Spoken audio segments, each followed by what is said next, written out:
The whole enterprise is crazy, and it's an absolute scam which is going to cost you a great deal.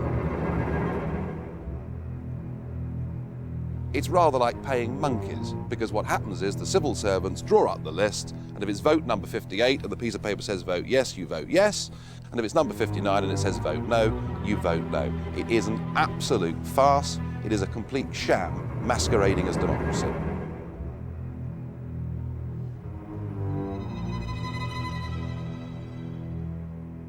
You should not be mistaken. It's very, very strong forces are working towards this federal state.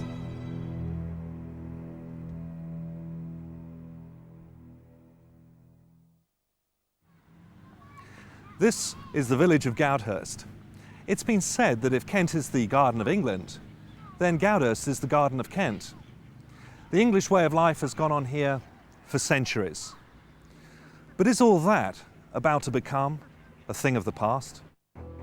In 1996, chairman of the British Referendum Party, Sir James Goldsmith, circulated copies of a short film documentary to millions of households across the country. Frustrated by the lack of mainstream press coverage over what he saw as the dismantling of British sovereignty and independence by colluding politicians, Sir James's wake-up call to the people of Great Britain was stark and shocked many. What you're about to hear will both surprise and outrage you. It's the true story of Europe. It's the story the politicians don't want you to hear, because it shows how they've deceived us and betrayed our nation. Only in 1994 did Chancellor Kohl's foreign policy spokesman, speaking on behalf of the ruling party of Europe's dominant nation, Germany, clearly reveal the true plan. The plan is to create a federal European superstate. Into it will be merged up to 25 ancient European nations, including our own. This new country, called Europe, will have one parliament, one government, one court of justice, one currency, one flag, and one anthem. That has been the plan all along. But those who favored it knew the people of Europe would never accept it. They would never willingly surrender their freedoms to become just a province in a vast European superstate. So what did the politicians do? They conspired to keep the truth from the people. So what is the truth behind the European Union? Is it, as our politicians keep telling us, Britain's best hope for the future? A chance to regain some of that lost prestige on the world stage by being at the centre of Europe? Today in Britain, all three major political parties miraculously appear to agree at least on one thing. They believe in the destruction of Great Britain as an independent nation. They believe an integrated Europe makes sense, that it is the modern, forward-thinking way to go, that it would prevent any chance of a third European war. Unfortunately, nothing could be further from the truth.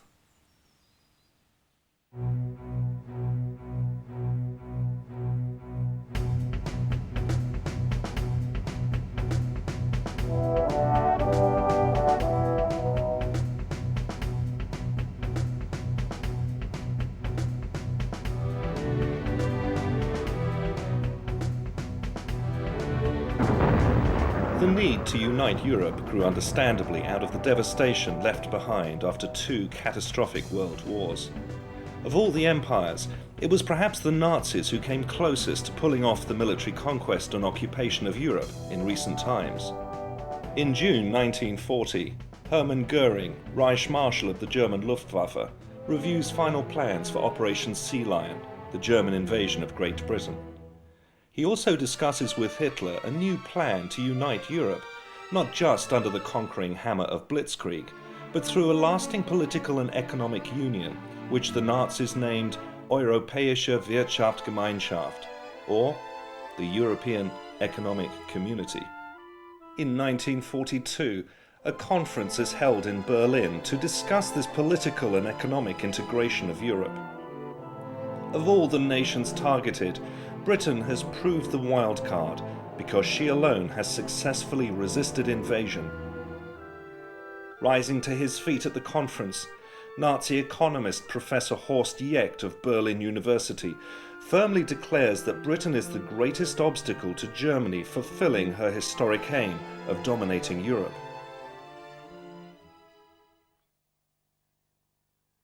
Winston Churchill also believed Britain had an incompatible destiny with that of the continent.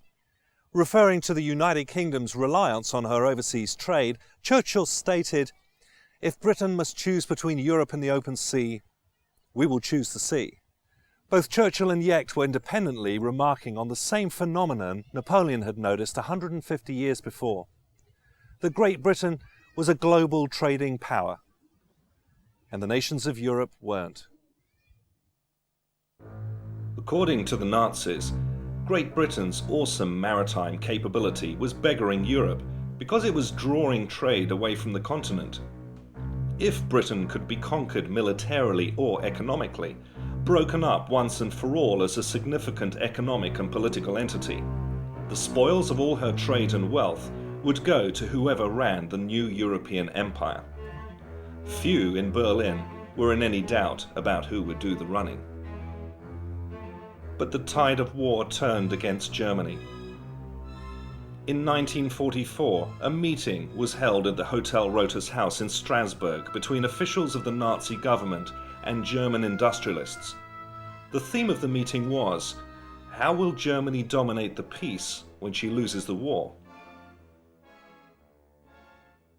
Following the end of World War II, the rebuilding of Europe, and Germany in particular, became a pressing necessity and was largely funded under the Marshall Plan by the United States. Both Washington and London saw the rapid stabilization of the continent after the war as essential in order to prevent any incursion into Western Europe by the new enemy to be feared, the Soviet Union. Winston Churchill agreed that some form of commonwealth of nations in Europe was desirable for establishing stability and a lasting peace. But he never envisioned Britain as being part of any future United States of Europe. Winston Churchill's view of Great Britain's relationship with Europe after the Second World War is summarized with these words of his: "That we have our own dream and our own task. We are with Europe, but not of it. We are linked, but not comprised. We are interested and associated, but not absorbed." The Allied answer to military stability in Europe was to be the North Atlantic Treaty Organization, or NATO, which came into existence in 1949 as a permanent defense alliance for Europe. The European Union officially began life as the European Coal and Steel Community in 1951, a modest industrial cooperation between France, Germany, Italy, Belgium, Luxembourg and Holland. 6 years later, in 1957, the Treaty of Rome was signed by the 6 participating coal and steel community nations. Declaring its goal as the ever closer union of the peoples of Europe, the Treaty of Rome went far beyond launching just a common market. It established the fledgling apparatus for an idealistic new superpower. This new entity was given an existing and unsettlingly familiar name: the European Economic Community. In 1963, Charles de Gaulle and Konrad Adenauer signed the Treaty of Élysée, signifying the symbolic burying of the hatchet between France and Germany. This was the start of a dynamic new dual leadership role in Europe for the two countries. De Gaulle later resigned, and within a year was dead. Britain was invited to submit yet another application to join the EEC. This time, Edward Heath, now as Britain's Conservative Prime Minister, signed the Treaty of Rome and took Britain into the common market on New Year's Day, 1973. Responding to deep concerns within his own country that joining the EEC would compromise Britain's national sovereignty and independence, Heath sought to reassure the British people in a government white paper. He wrote, "There is no question of Britain losing essential national sovereignty. The master plan, of course, was well known to Edward Heath, Lord Hailsham and their colleagues in Brussels. It was the eventual creation of a new European superstate out of 25 existing nations in Europe and Scandinavia, and Britain was going to be part of it. From 1973 onwards, the slow but consistent transfer of power from Westminster to Brussels through successive treaties our own politicians signed became known as the acquis communautaire. It was nicknamed the ratchet, for once powers had been given to Brussels by the member state, they could never be returned. Initially, I thought, like everybody else, that we had joined a common market, and what could be nicer and more friendly and sensible and economically wise to do. But since then, in 1975, when we had the vote to remain in that, so we were told, it's become one or two things further than just a common market. It then became, a few years later, a European economic community, then a European community. It's now the European Union, with all sorts of controls and restrictions, regulations, and we're fast approaching, via this new constitution, something that the French have already named potentially a United States of Europe. And I'm not at all sure that that's what I and many others voted to join back in 1975. Say in 75 we signed up for a social trade agreement, and it's the people who've let the governments, successive governments, gradually vote away our democratic rights. This government has no right to sign us up to the Constitution without the will of the people. But we need the will of the people to stop it. It's no use coming down in 5 years' time, we've signed up to it, we can't get out of it, and the people say, well, we don't want it. It's up to the people of the day to say no.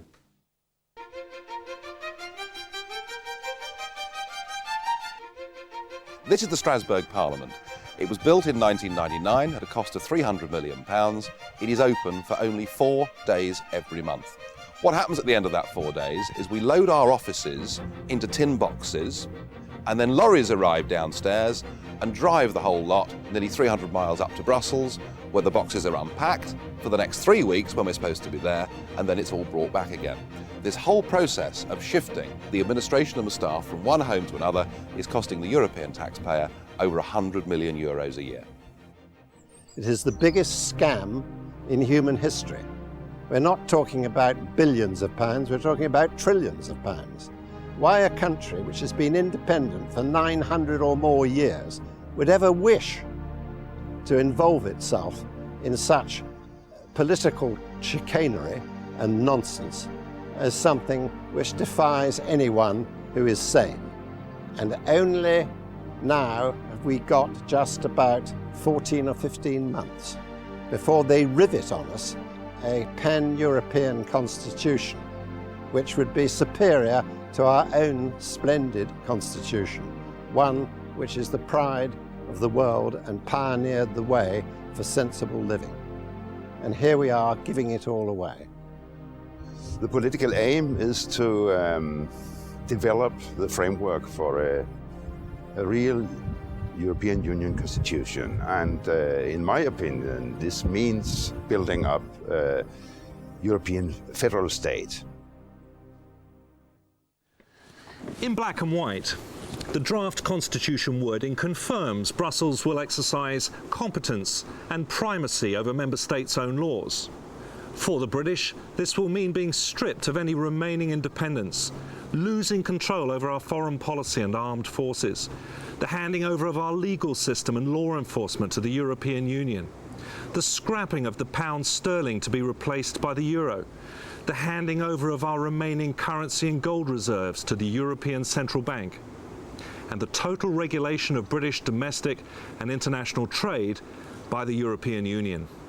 Coincidentally or otherwise, the European goal of dominating Britain, unfinished business going back centuries, will have been accomplished.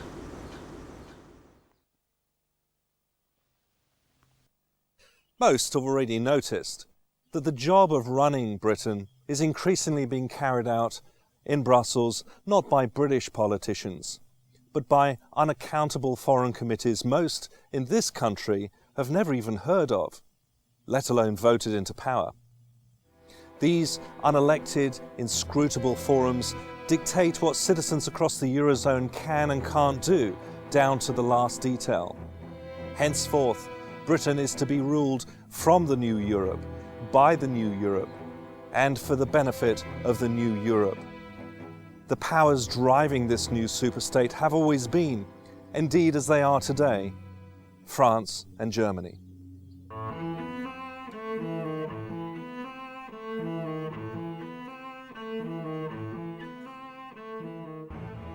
Lindsay Jenkins worked as a senior civil servant in the British Ministry of Defence for almost 10 years and spent a further 10 working for British and American investment banks in the City of London.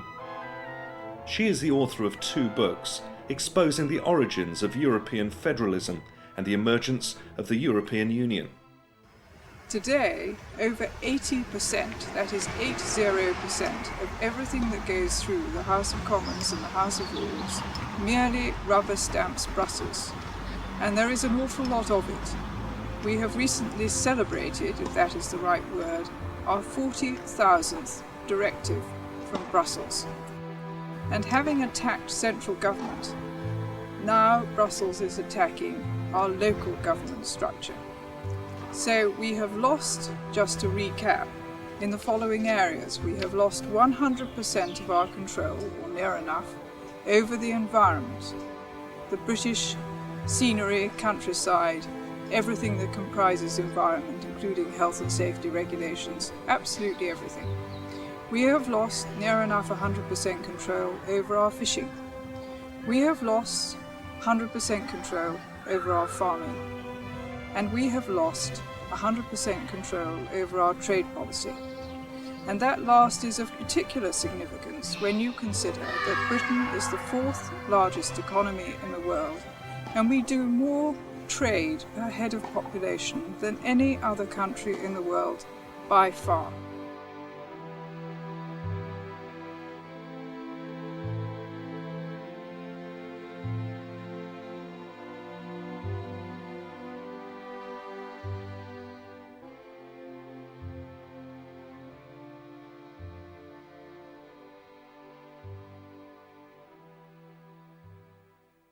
For many in this country, the first experience they have had with the European Union, apart from VAT, came when they tried to protest new legislation introduced to limit the amount and availability of vitamins, herbs and alternative remedies people will be able to purchase and use in the future. The UK has always enjoyed a very open market. Products have been allowed on the market if they're safe, period. There's not been any restrictions on the dosage or the type of product so long as it's safe and poses no risk to public health. The European Directive on Food Supplements changes that completely, and we're going to lose over 300 different nutrient forms. On top of that, there's going to be dosage restrictions, so the 1,000 milligram vitamin C tablet that we've been selling for 40, 50 years, that also will become illegal. So the safe and effective products that we've been used to in this country for decades are going to be illegal for no other reason than Europe wants to harmonise legislation. We are one of 3 countries with an open market in food supplements. We're going to lose our products by the 1st of August 2005. I'm Dr. Paul Lehman. I work in a clinic using natural therapies to treat people, and I regard any restriction of vitamin and mineral production and availability as being very serious and can damage people. We use huge numbers of supplements for our patients that we feel very definitely need it, and they respond very well with them. Most people in Britain today believe that the European Parliament works in a similar way to Westminster. So many thousands of British citizens have written to their MPs and MEPs protesting these and other directives. But do MEPs actually have the power to change the food supplements and herbal directives, or indeed anything? So what are MEPs for? Well, I'll tell you. MEPs are here to vote, and to vote often and to vote regularly. Sometimes we vote up to 450 times in the space of 80 minutes. Now, I have to confess, hands up, I don't know what's going on half the time. I haven't even read all of the documents, so massive are they. Now, it could be that my fellow MEPs down there are all Albert Einsteins and all absolutely understand what's going on. But I suspect that's not the case. In fact, it's rather like paying monkeys, because what happens is the civil servants draw up the list, and if it's vote number 58 and the piece of paper says vote yes, you vote yes, and if it's number 59 and it says vote no, you vote no. It is an absolute farce. It is a complete sham masquerading as democracy. Okay. In 15 minutes' time, we have to go down to the European Parliament and to fulfil our function as members of the European Parliament, which means we have to vote. So what we're about to do now is, with our assistants, who've done a massive amount of reading and work behind the scenes, they are effectively going to tell us what to do. Look how many votes there are. What have we got? Yeah. So there's about, in fact, now look at that. This is a classic example of EU voting. There we have 40 individual different amendments that we're expected to vote for en bloc. Now, I defy any man or woman down in that chamber to understand all those 40 amendments and make a balanced decision. It's just impossible. Laws of the European Union are drafted not by the Euro Parliament, but by the EU Commission, one of three powerful forums in which the true might of the Union resides. Members of these forums are not elected to their positions, nor, we are told, will they ever be. When cornered, politicians and public servants routinely tell the British that the EU is just a trading partnership. Yet, underneath the surface, a different picture has emerged. In 2001, a market trader was convicted for selling a pound of bananas weighed using British imperial measures instead of grams and kilos. British District Judge Morgan, in passing judgment upon the hapless metric martyr, stated, "We are now living under a new legal order. The 1972 European Communities Act was a one-off, not an ordinary treaty, but a new way of life. These are new constitutional powers. The British Parliament surrendered its sovereignty in 1972. European laws have overriding force with priority over our British laws. The articles on the supremacy of the British Parliament are now only of historical perspective. They are non-binding." We asked constitutional expert John Bingley whether our politicians were entitled to abandon the rule of law by handing over the powers of British governments to a foreign power. The answer is simple: no. We have much written constitution which is not really fully appreciated in this country. And these documents, the Bill of Rights and Declaration of Rights, along with Magna Carta and many other legal instruments, make it quite plain that allegiance is owed to the Queen, and that allegiance is returned by her through the contract of her coronation oath to the people. And that is not something which may be broken, and our politicians are not entitled to break their oaths of office. It follows, therefore, that no government, with or without a popular mandate, may transfer sovereignty on a temporary or permanent basis to a foreign power that owes no allegiance to the British Crown and is unaccountable to the British people. The new European justice system currently being introduced into the UK is known as Corpus Juris, literally body of law. Corpus Juris is designed completely and permanently to overhaul the British justice system and will include the following: the scrapping of trial by jury. Henceforth you will face a state-appointed judge who will pronounce you guilty or not guilty. The scrapping of habeas corpus. You are liable to summary arrest without charge. Under Corpus Juris, you can be detained without charge or any evidence being presented against you for up to 9 months. The scrapping of innocent until proven guilty. Henceforth, a citizen must prove his innocence against the combined machinery of the state. The scrapping of double jeopardy, or not being tried for the same offence twice. Under EU sanction, Jack Straw, while Home Secretary, gave prosecutors leave to appeal not guilty verdicts if desired. Technically, this could be done repeatedly until the required conviction is secured. The scrapping of non-disclosure. Henceforth, under corpus juris, any previous convictions you have will be made available to the court before your trial begins. There is no presumption of innocence. The French system, or the continental system broadly, the droit administratif, places everything, the subject of the foreign or continental countries, have no rights at all. An Englishman has full liberty, except under the due restriction of law. Under the droit administratif, you have no rights except those that are allowed to you by the state.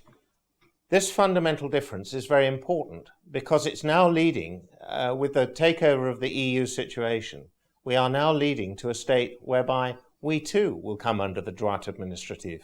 And this will stop us having a right to trial by jury.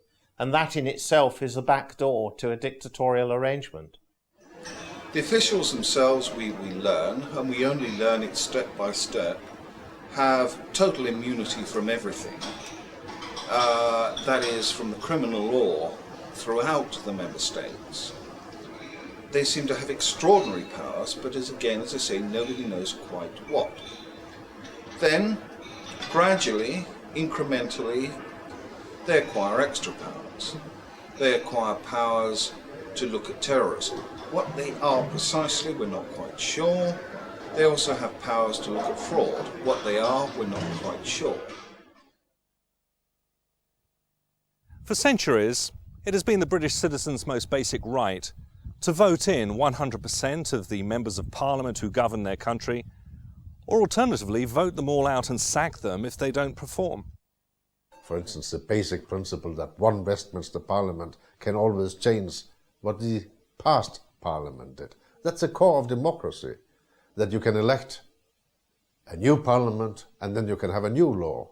This core doesn't exist in the EU, and it doesn't exist with the constitution we are building now. As more and more EU-sanctioned taxation hits the British taxpayer, from local council tax increases to higher national insurance levies, how many even appreciate the true price of what European Union membership has actually cost Britain?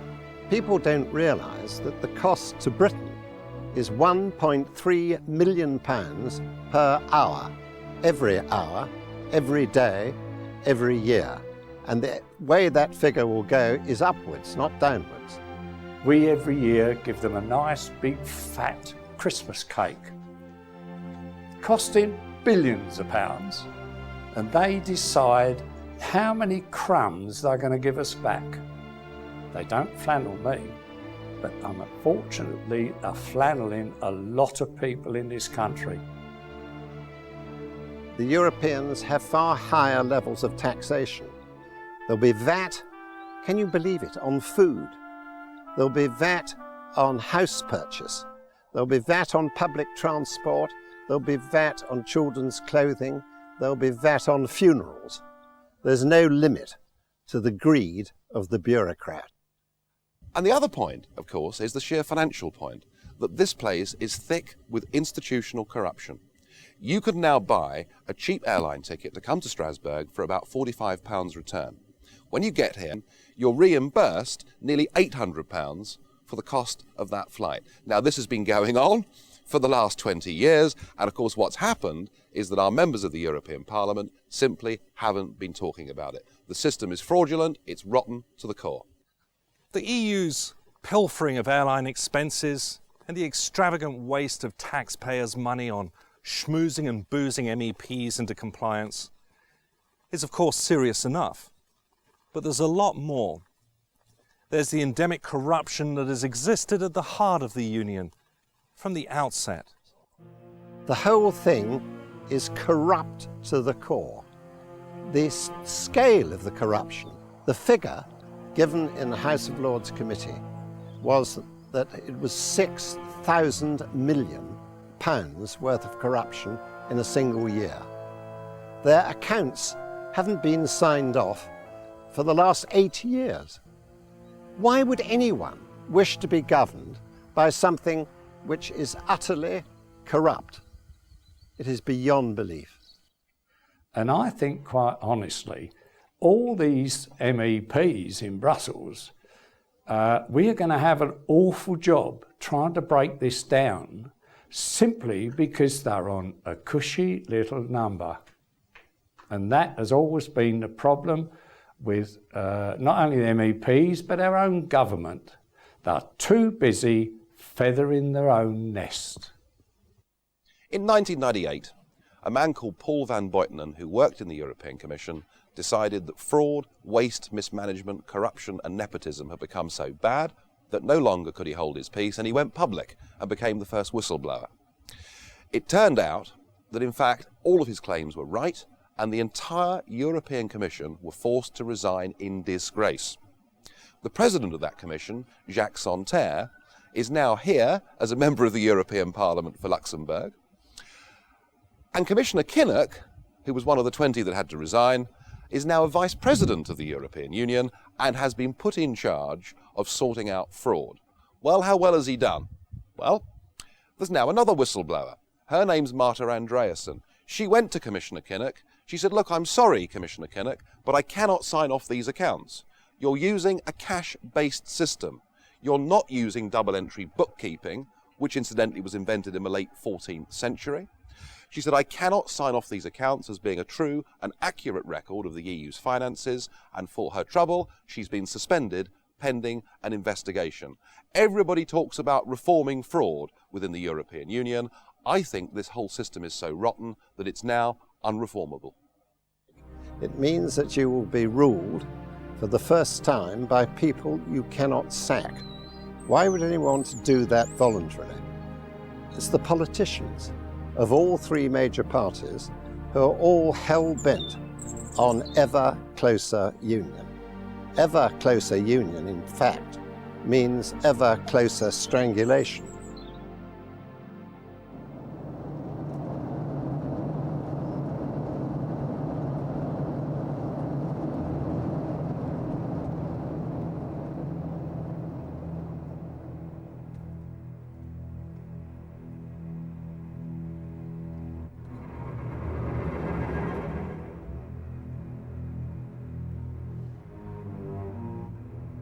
Being part of the European Union will mean Britain will permanently lose control over her armed forces and foreign policy.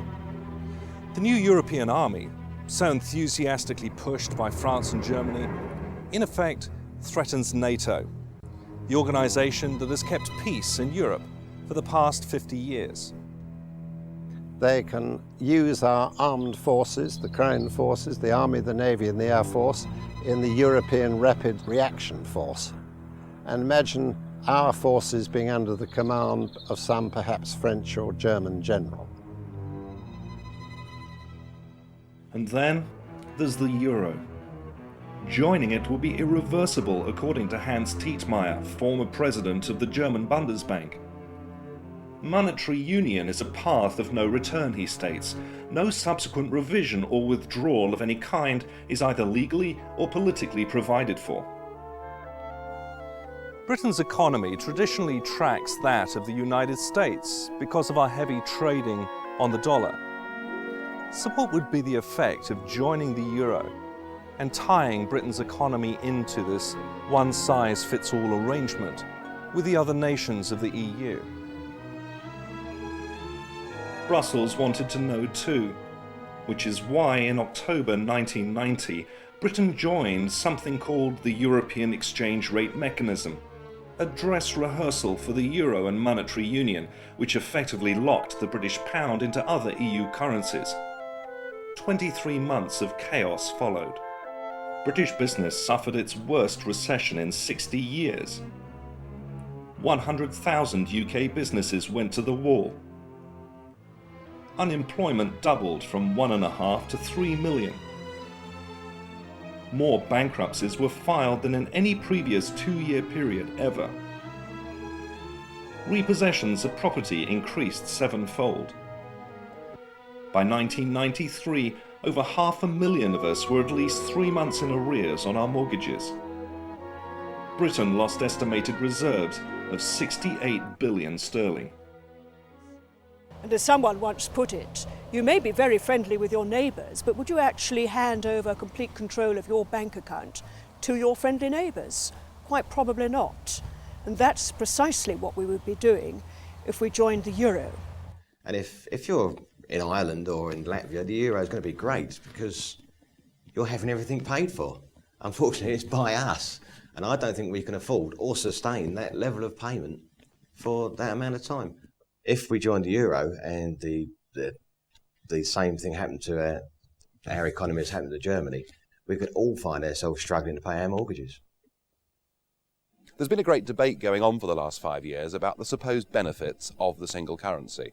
We're told that business needs it, and we're told above all that it's good for jobs. Well, how's it working out 3 years down the road? Well, in Germany, just 2 miles across the border, there are now 4.6 million people unemployed. They are experiencing exactly what we experienced during ERM back in the early 1990s. They cannot set their own interest rates to set their own economy. And the great risk of joining the euro is that you can finish up totally out of sync with the rest of the European economy, and there's nothing that your democratically elected government can do to alter it. There exists on the continent a massive unfunded pension debt run up by German, French and Italian politicians, and it's been estimated at £1,300 billion. And that would be something which we, the British people, would be expected to contribute. But how could Britain ever free herself from the European Union through military action if all her armed forces were under EU command? And in the unlikely event that she did regain her independence, how could Britain relaunch her own currency if she had handed all her gold and currency reserves over to the European Central Bank?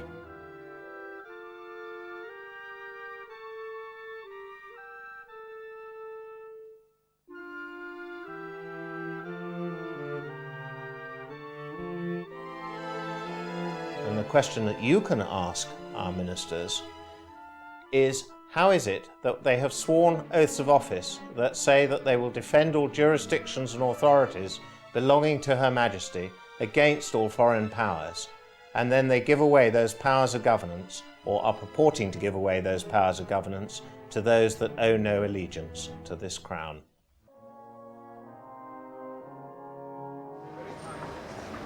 Well, today the European Parliament has voted on the admission of 10 new member states. I have to tell you that I was one of only 22 members of a House out of 626 that voted for those countries not to join. I did so not just because it would save the British taxpayer a great deal of money if they didn't join. I did it for their sakes because most of these countries have just left a system of centralised, undemocratic communist government based in Soviet Russia, and I fear they're about to re-enter a very similar system. But I must say this to you, that not everything about this European project is bad news, because the really good news is there's something we can do about it. If we want to, and all we need is the political will, a British Parliament at any moment in time can vote for us to have an amicable divorce from this corrupt club. We can then renegotiate a genuine free trade agreement, which is what we thought we'd signed up to in the first place. And even here, commissioners like Kinnock and Patton and luminaries such as Giscard d'Estaing say that if Britain doesn't want to be part of this full political union at which they're attempting, we can, if we want, get out of it and renegotiate a free trade deal. We don't need to be in the EU to trade with the EU.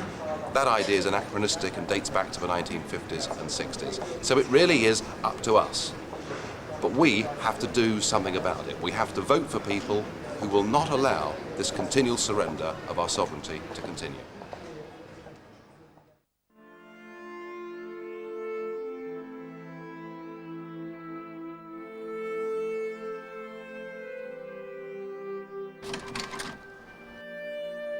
If we don't do something about it in the next couple of years, it's goodbye democracy and everything which we've fought for centuries.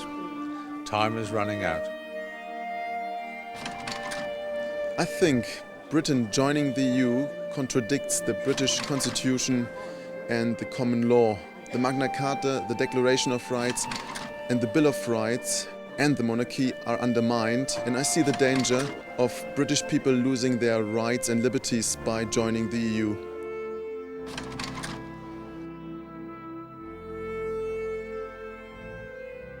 A police force with diplomatic immunity is an affront to democracy, it is highly dangerous, and basically the politicians of the member nations of the EU have given away the rights and the civil liberties of their citizens. It follows, therefore, that no government, with or without a popular mandate, may transfer sovereignty on a temporary or permanent basis to a foreign power that owes no allegiance to the British Crown and is unaccountable to the British people. So I say, if you want to turn your democracy into a European federation without the British having any definite say on your own laws, then you make a historical mistake.